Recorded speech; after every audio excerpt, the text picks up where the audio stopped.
여러분 안녕하십니까. 오후에 또 이제 녹화를 하게 됩니다. 지금이 2025년 7월 13일 일요일 날이죠. 오후 4시 5분을 지금 지나가고 있습니다. 이제 여기를 할 차례이죠. 벤저민 그레이엄과 인연. 이 사람이 이제 워런 버핏의 스승인 벤저민 그레이엄이라는 사람입니다.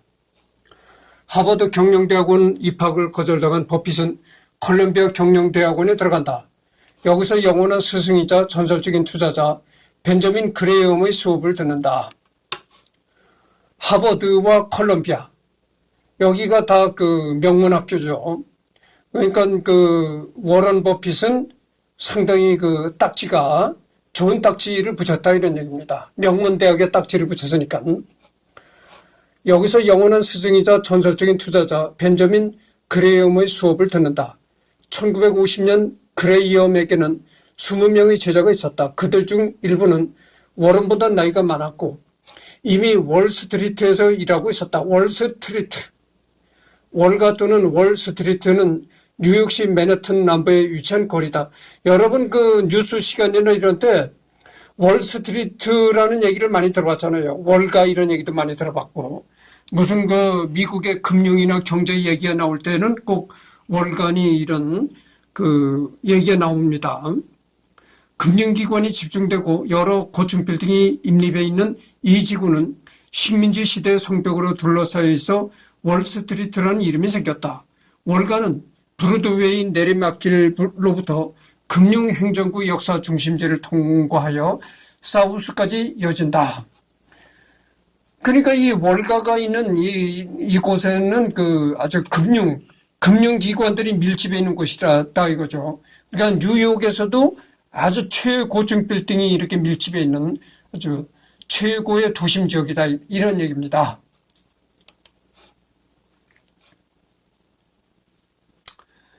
그레이엄은 소크라테스식 문답법을 자주 사용했는데 오마 출신의 청년 워런은 그의 말이 끝나기도 전에 손을 번쩍 들어 올렸고 그레이엄은 좀처럼 워런이 대답이 틀렸다고 말하지 않았다. 콜럼비아 대학원에서 그레이엄 교수로부터 모든 과목에서 A+를 받은 것인 월일이 유일하다. 그러니까 이 사람이 이제 워런 버핏을 가르쳤던 교수인데 이 교수가 워런 버핏한테는 A+ 학점을 줬다는 거죠. 그러니까 최고 학점을 줬다는 겁니다. 수우미양가로 따지면 수를 줬다는 거죠. 근데 이 워런 버핏에게만 수를 줬을 뿐이지 다른 학생들에게는 절대 이런 학점을 주질 않았다는 거예요. 오로지 워런 버핏한테만 A+를 줬다는 겁니다. 대학원 졸업 후 그레이엄의 투자 회사인 그레이엄 뉴먼에서 보수를 받지 않고 일하겠다고 제안해서는 거절당한다. 당시 그리스도교인들이 설립한 월스트리트의 기업들은 유대인을 고용하지 않았고 이에 거부 반응을 보인 그레이엄은 가능하면 유대인을 고용하려 애썼기 때문이다. 오마로 돌아가 아버지 회사인 버핏 스클레니카 컴퍼니에서 주식 중매인으로 일하는 동안 데일 카네기 대중연설과정을 수료했다. 그리고 수전 톰슨을 만나 사랑에 빠진다. 1952년 수전과 결혼하여 월세 $65를 주고 방 3개가 딸린 아파트를 빌려 신혼생활을 시작했다. 오래된 집이라 밤이면 쥐들이 돌아다녔다고 한다. 매우 검소하게 생활한 워런은 딸 수지 주니어가 태어났을 때는 옷장 안에 잠자리를 만들어줄 정도였다. 데일 카네기 강조에서 연설과정을 이수한 21살의 워런은 오마 대학에서 투자 원칙을 가르쳤다. 워런은 여러 학기 동안 강의를 했는데 주로 스승 벤저민 그레이엄의 현명한 투자자에 초점을 맞췄다. 이걸 보면은 워런이라는 사람은 워런 버핏, 워런 버핏은 참 굉장히 돈을 많이 벌어서 억만장자가 되긴 했지만 원래부터 이 워런 버핏은 돈을 안 쓰는 아주 그렇게 검소한 생활을 했다는 거죠. 그래서 이제 처음 신혼생활을 차렸던 집은 월세 65달러를 주고 방 3개가 딸린 그런 집을 빌렸었는데 밤이면 막 쥐들이 돌아다니고 그랬었다는 거죠.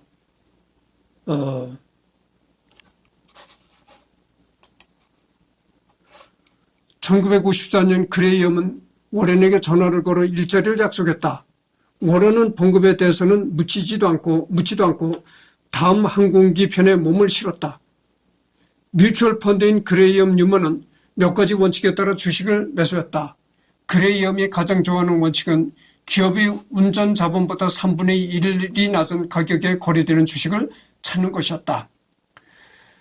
유레이엄 뉴면에서 워런은 모든 일에 매우 빨리 움직였다. 함께 일한 하워드 뉴먼은 워런은 총명했지만 절대 잘난 척하는 법이 없었습니다. 그레이엄과 비슷했죠 라고 말했다. 그러니까 이 이름 있는 그 유명한 위인들을 보면은 한마디로 이 자기 나 잘났다 하는 사람들이 거의 없어요. 있긴 있는데 나 잘났다고 설치됐던 사람도 위인 반열에 오른 사람들이 있긴 있는데 그런 사람들은 드물고 대부분 위인 반열에 오른 사람은 그 자기 잘난 척을 하질 않고 그게 야 내가 이 겸손해야 되겠다 뭐 이래서 겸손을 떨은 것이 아니고 원래 태어나기 인성이 그랬다는 거죠. 워런 버핏이 원래 사람 인성이 자기 태어난 그 성격이 어디 가나 잘난 척을 하질 않고 나 잘났다고 이렇게 뻐기질 않는 인성이었다고 그러죠. 언제나 이 겸손하고 그랬다는 거죠. 워런 버핏도 그랬다는 거. 워런 버핏은 참 머리가 좋고 총명했지만 그러나 절대 자기가 잘났다고 설쳐되지 않았다. 이런 얘기입니다. 그레이엄은 워런이 제자들 중에서 가장 뛰어나며 자신과 워런은 서로 비슷한 점이 있다고 생각했다. 그레이엄은 워런의 아들이 태어났을 때 영화 촬영기와 영사기를 선물했다. 그는 자신의 생일에도 태어난 것을 행운으로 생각하며 직원들에게 선물을 나눠줬다. 그레이엄은 많은 돈을 자선단체에 기부하면서 자신의 이름으로 100만 달러 이상을 소유한 채 죽은 사람은 바보라고 말했다. 하지만 워런은 그레이엄의 주위에 일종의 장벽이 있었다고 했다. 모두가 그를 좋아하고 존경하며 주위를 맴돌았지만 그와 친해지지 못했다. 자식을 둔 데다 마음의 여유가 생긴 버핏은 다시 오마하로 돌아가고 싶어 했다. 그는 전철 승강장에 서서 뉴욕의 수많은 통근자들을 바라보며 내가 원했던 삶은 이런 게 아니야 라고 생각했다. 이 워런 버핏은 마음의 여유를 굉장히 중요시했던 거죠.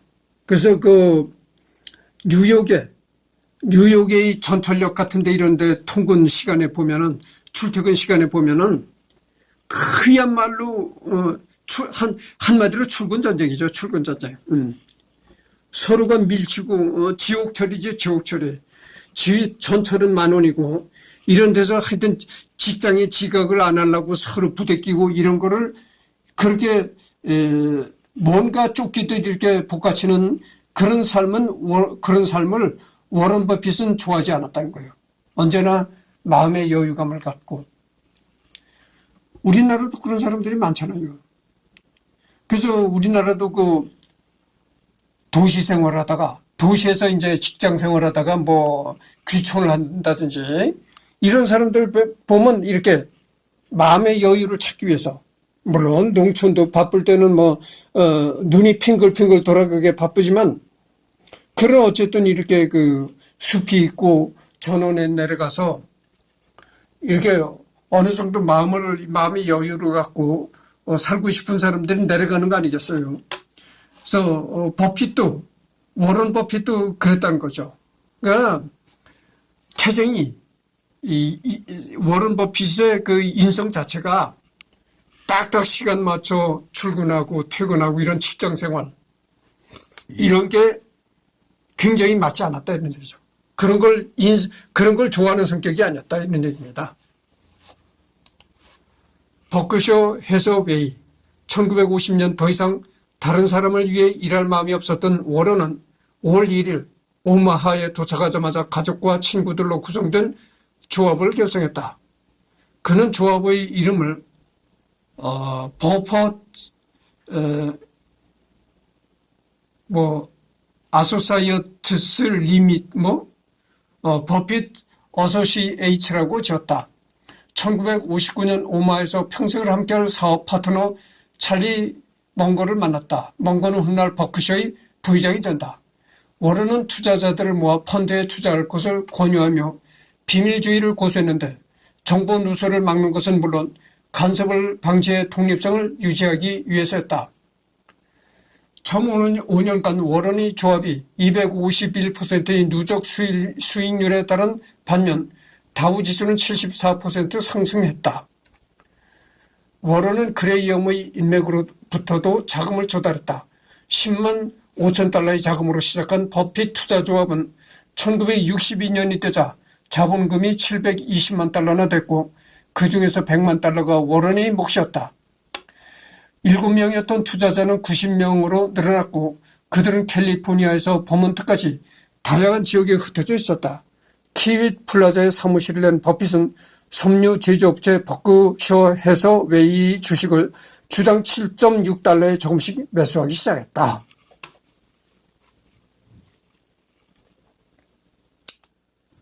그러니까 워런 버핏이 이제 처음 한 사업은 그 투자조합을 만들었다는 거죠. 투자조합을 만들어 가지고 이제 투자자들을 모집을 했다는 거죠. 근데 처음에는 이제 그 투자자가 뭐 몇 명 안 됐지만은 나중에는 투자자가 이제 점점 늘어났다 이런 얘기 있고, 처음에는 투자자가 7명에 불과했지만은 나중에는 투자자가 90명으로 늘어났다 이런 얘기입니다. 그러니까 워낙 그 워런 버핏의 그 능력이 사업할 능력이 보이고 뭔가 가능성이 보이니까 투자자들이 이제 몰렸던 겁니다. 그래서 이제 사무실을 차리고 제일 먼저 했던 일이 역시 처음 했던 일이 자기가 직접 사업을 하는 그런 일이 아니고 섬유 제조업체인데 섬유 제조업체 버크셔 해서라는 그 회사의 주식을 주당 7.6달러에 조금씩 매수하기 시작했다. 그러니까 처음서부터 사무실을 차리고 주식 투자 회사로 이제 투자 회사를 설립하고 주식 투자에 이제 올인했다고 합니다. 1963년 워런은 템포스터를 매각해 230만 달러의 순이익을 올렸으며 이로써 투자 금액은 3배 넘게 증가했다. 1964년 샐러드유 사건으로 폭락한 아메리칸 익스프레스를 매수하기로 결정했다. 꾸준히 버크셔 주식을 적극적으로 사들여 1965년도에는 49%를 보유하여 버크셔의 경영권을 장악한다. 그러니까 여러분들 우리나라도 그렇지만 미국에도 그렇잖아요. 주식 투자하면은 패가 망신한다 이런 그런 경우가 많잖아요. 주식 투자해가지고 원금도 싹 날려버리고 쪽박 차는 사람들이 많다 이거죠. 그런데 워런 버핏은 주식 투자를 해서 이렇게 백만장자가 되는 겁니다. 그러니까 정말 별명이 투자의 귀재라고 해야 되겠죠. 아니 남들은 주식 투자해서 다 말아먹고 거지가 되는데 워런 버핏은 그러지 않았다 이런 얘기입니다. 그러니까 정말 투자의 귀재라는 거죠. 어디다 투자하면 참 이게 성과가 있겠다. 이걸 아주 동물적인 감각으로 동물처럼 아주 그런 특유의 그런 낌새를 알아차리는 감각이 있었다 이런 얘기입니다. 이때부터 버크셔는 그의 투자 회사로 변신한다. 1963년에 39%라는 놀라운 수익을 거뒀으며 1964년엔 28%의 수익을 올렸다. 당시 2200만 달러를 운영하고 있던 버핏의 개인 순자산은 400만 달러에 육박했고 이미 꽤 큰 부자가 돼 있었다. 1963년에는 무려 39%라는 수익을 올렸다는 겁니다. 투자를 해가지고.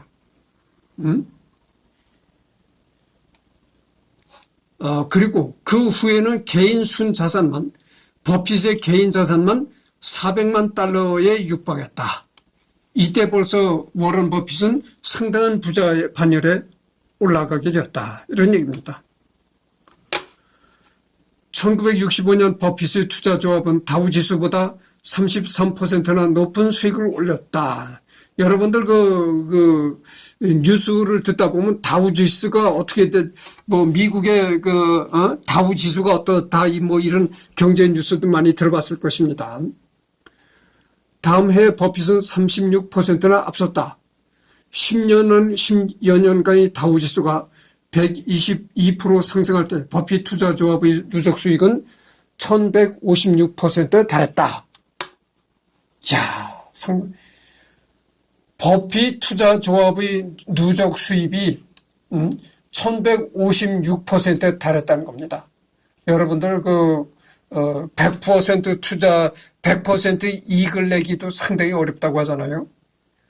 생각해 보세요. 예를 들어서 100만 원을 투자했는데 100% 수익을 내면 수익이 나면 어떻게 됩니까? 200만 원이 되잖아요. 그러니까 100% 수익을 내는 것도 굉장히 어렵고 어려운 하늘의 별따기인데 무려 1156%의 수익을 얻는 그런 지경에까지 올라갔다. 이런 얘기입니다. 1966년 조합원들에게 보내는 편지에서 더 이상 조합원들을 받아들이지 않겠다고 밝혔다. 배가 불렀다 이거죠. 이제는. 그래서 더 이상 투자자를 받아들이지 않겠다. 내가 벌은 돈만 가지고도 충분히 앞으로 우리 사업을 지탱하고 재투자를 할 수 있다. 그러니까 더 이상 다른 사람의 투자자들을 받아들이지 않겠다. 이렇게 아주 공식 선포했다는 거죠. 그래서 투자자를 더 이상 이제 받아들이지 않았다는 겁니다. 생각해보면 투자도 이게 넓은 의미에서 본다면 투자는 또 하나의 빚이 있거든요. 그렇잖아요. 그러니까 1967년 초 버핏은 조합원들에게 새로 설립된 일부 뮤추얼 펀드의 실적이 자신의 투자 조합보다 더 좋다고 말했다. 올해는 연간 다우지수를 10% 앞서가겠다는 목표를 낮췄지만 1967년 다우지수를 17% 앞질렀다. 수익 중 많은 부분이 아메리칸 익스프레스에서 나왔다. 월트 디즈니에서도 55%의 수익을 올렸다. 여러분 미국의 월트 디즈니가 또 유명하잖아요. 월트 디즈니 컴퍼니. 월트 디즈니 컴퍼니는 디즈니 영화와 애니메이션, 픽사, 마블, 스타워즈, 내셔널 지오그래픽과 폭스 영화, TV 프로그램 사업을 하고 있는 미디어 엔터테인먼트 기업으로 디즈니에서 모든 콘텐츠들을 제공하고 있다. 캘리포니아주 할리우드 버뱅크에 본사가 있으며 여러분들 월트 디즈니 컴퍼니라고 하면은 만화 영화, 애니메이션, 이 아이들이 그렇게 좋아하죠. 만화 영화를. 만화 영화를 제작해서도 많은 수익을 올리고 또 만화 영화 이런 걸로 인해서 그러니까 주로 애들을 상대로 하는 그런 사업을 해서 상당한 수익을 누렸던 그런 회사죠. 월트 디즈니 컴퍼니. 월트 디즈니에 투자해서도 55%의 수익을 올렸다. 이런 얘기입니다. 1968년 상승장이 힘을 잃었을 때도 버핏 투자조합은 59%의 수익률을 기록했다. 1969년 상승장의 정점에서 빠져나온 게 현명하다고 판단한 버핏은 투자조합을 그만두겠다고 발표했다. 버크셔 해서웨이와 다이버시파이드 레테일링 두 건의 투자만 제외하고 모두 현금화하여 조합원들에게 투자 자금을 돌려주었다. 이 두 건에 대해서는 주식으로 지분을 소유할지 현금화할 것인지를 선택할 수 있겠으며 버핏은 주식을 택했다. 호스 차이들 콘을 매각하고 얼마 후 버크셔를 지주회사로 탈바꿈시켰다. 투자조합을 운영한 마지막 해인 1969년에 버핏은 7%의 수익을 올렸다. 5월까지 1000 근처에서 맴돌던 다우는 1969년 말 800으로 폐장했다. 1970년도 버크셔 주식의 29%를 소유한 워렌은 회장이 되었고 처음으로 연례 보고서를 발표하고 주주들에게 편지를 써서 보내기 시작했다. 잠깐만요.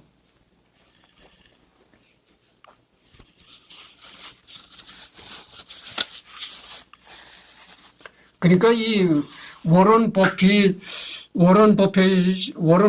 운영한 그 회사는 어떤 뭐 물건을 만드는 이런 제조업체가 아니고, 물건을 만드는 어떤 공장이나 제조업체가 아니고 순수한 투자회사였다고 합니다.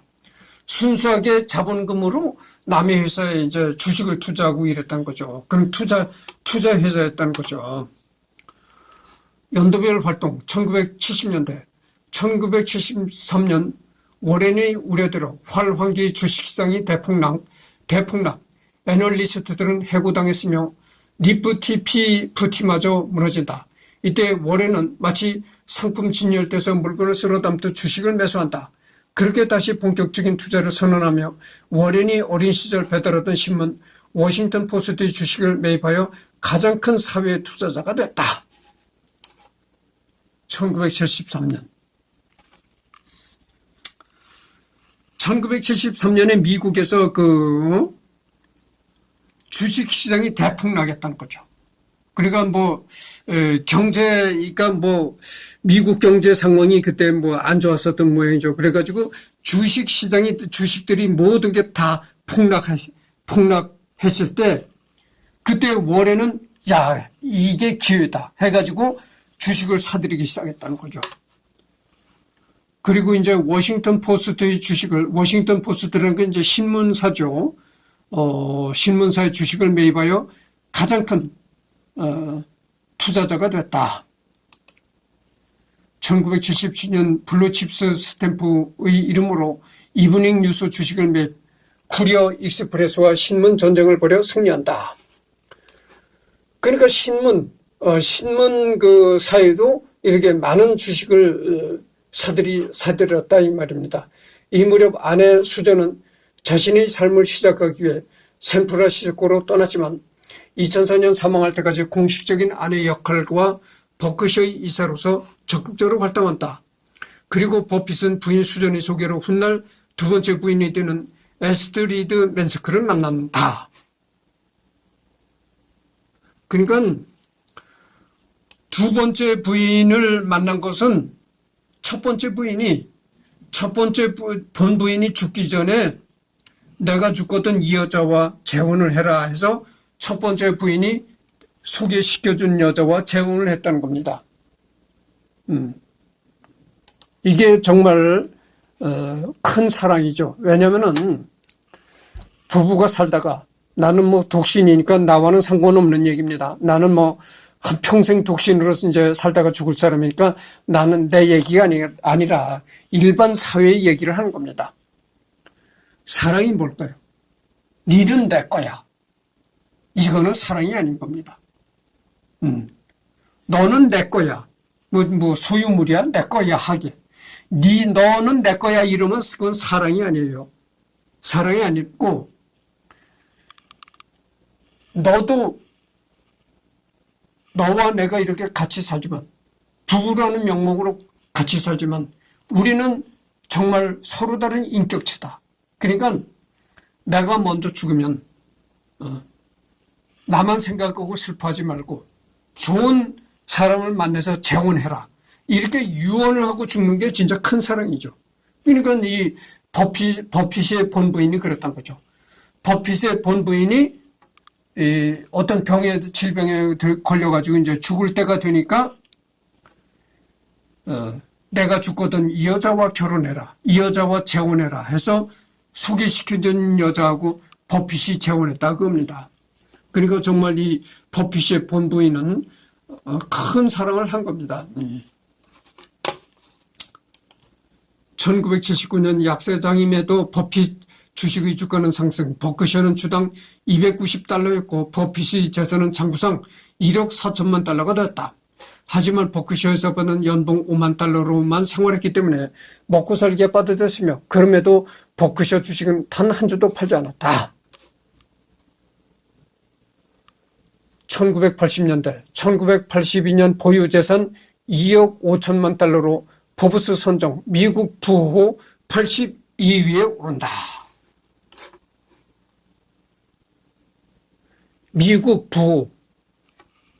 미국 부자의 그 순위에 82, 두 번째로 부자가 됐다는 겁니다.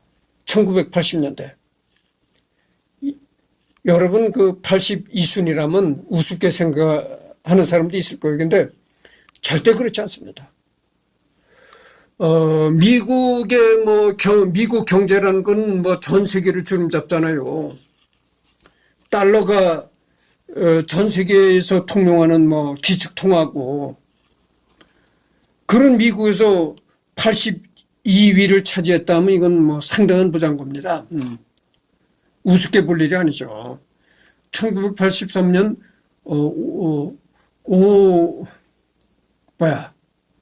568달러로 사들인 워싱턴 포스트의 주식은 73달러로 치솟고 버크셔의 주가도 주당 1310달러까지 오르면서 버핏의 자산은 6억 2천만 달러가 됐다.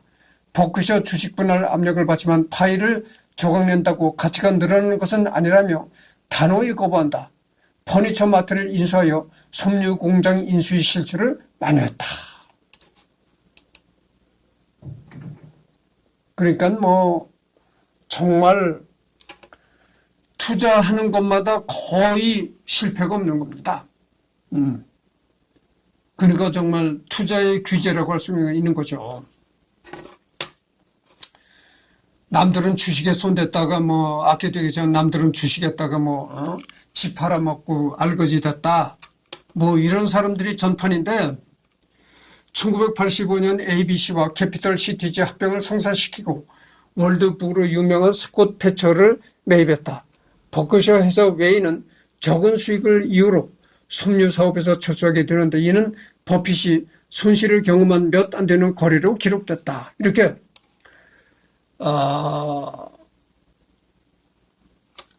투자에 아주 귀신이다 하는 버핏도 투자의 귀신이라고 하는 버핏도 손해본 일이 있었는데 그게 뭐냐면은 이 섬유 사업에 투자했다가 손실을 봤다는 겁니다. 1987년 10월 19일 이른바 검은 월요일로 불리는 주식 대폭락에도 매도 주문이 시장을 마비시켰다. 이에 버핏은 살로몬 브로더스에 7억 달러를 투자하는데 그때까지 그가 한 투자 중에 가장 큰 금액이었다. 그러니까 이 경기가 안 좋고 모두 다 이제 이 불황기에 빠졌고 주식이 폭락되고 이럴 때를 기회로 삼았다 이거죠. 워런 버핏은. 그럴 때 아주 대규모 공격적인 투자를 감행했다 이거죠.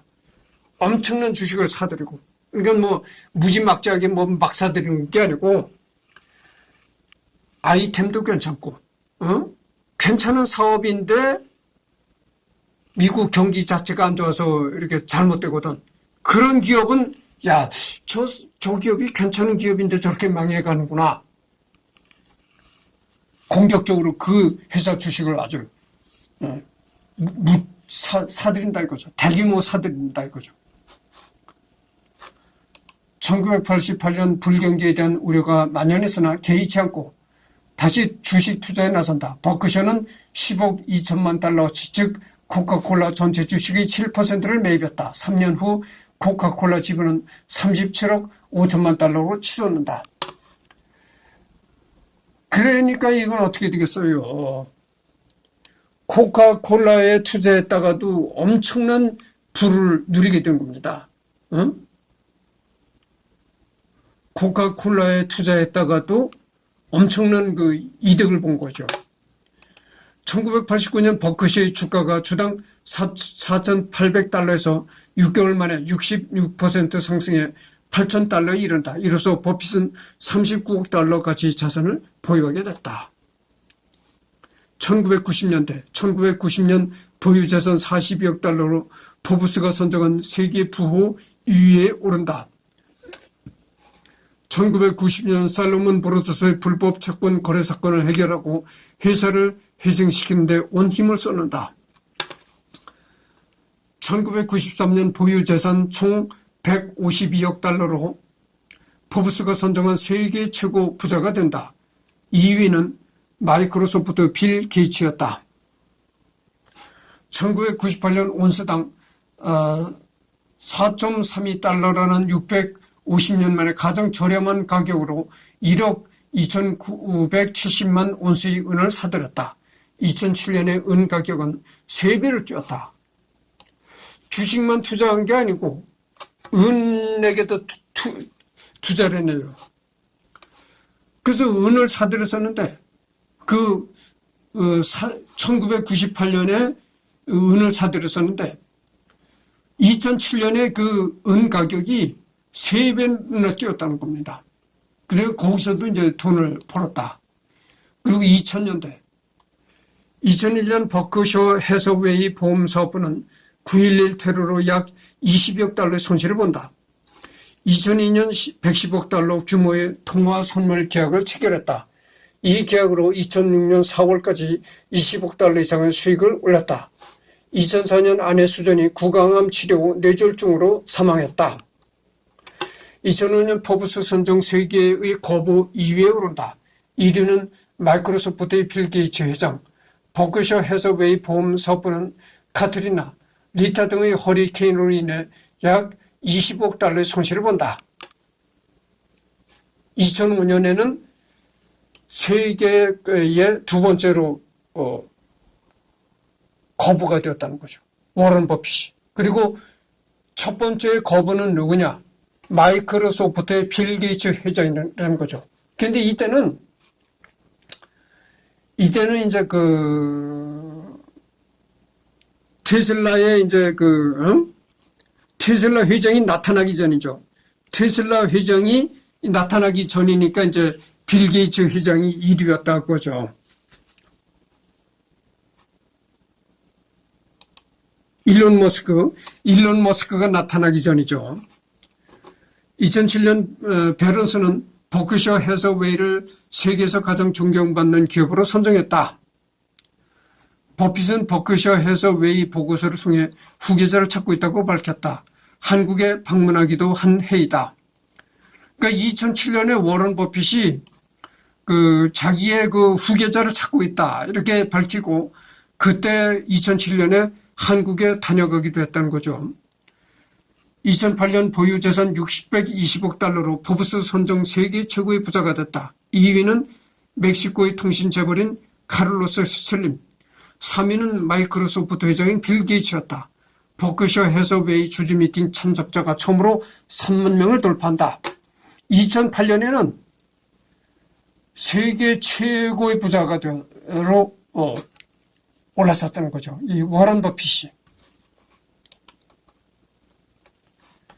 2009년 포브스 선정 세계 억만장자 순위에서 2위를 차지했으며 1위는 빌 게이츠가 차지했다. 버핏은 글로벌 금융 위기 여파로 재산이 가장 많이 줄어든 사람으로 꼽히기도 했다. 2012년에 전립선 암 1기 판정을 받았다. 전립선 암은 나이가 많은 고령의 남성에서 곧잘 발병하는 암이다. 2013년에 트위터에 가입했다. 포춘지의 기관 글을 많은 사람이 접할 수 있으면 좋겠다고 생각해서 가입했다고 한다. 2019년 포브스 선정 세계 갑부 순위에서 아마존의 제프 베조스, 빌 게이츠에 이어 3위를 차지했다. 2020년 코로나19의 대유행으로 경제가 치명적인 피해를 입으며 일어난 2020년 주가 대폭락으로 인해 수많은 투자 그룹들이 피해를 봤다. 하지만 버핏은 예외였는데 미국 시장의 주식이 너무 비싸다면서 대부분의 자산인 150조를 현금으로 보유하고 있었고 코로나의 폭격에서 비껴나가면서 그야말로 쓸어담은 일만 남은 최후의 승리자가 되었다.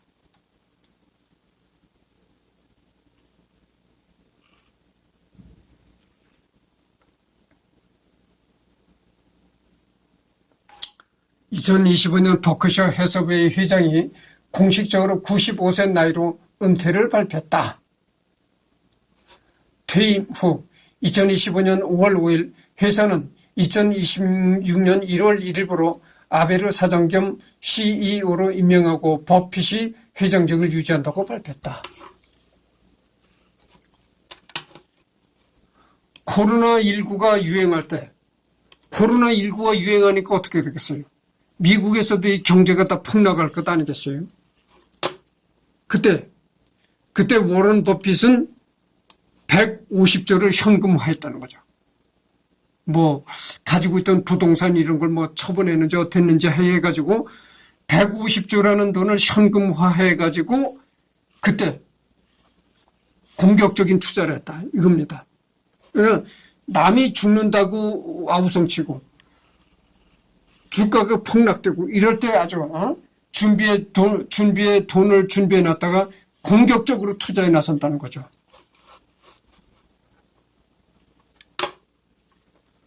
비판 2008년 지금 36분을 경고하고 있습니다.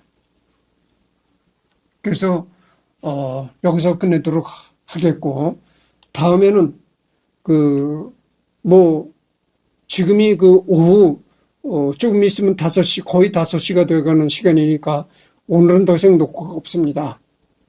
그러니까 다음 주에나 가서 하게 되려는지 하여튼 시간이 있고 여건이 되면 또 평일날에도 할 수도 있습니다. 하여튼 이 부분은 다음 주부터 하도록 하겠습니다.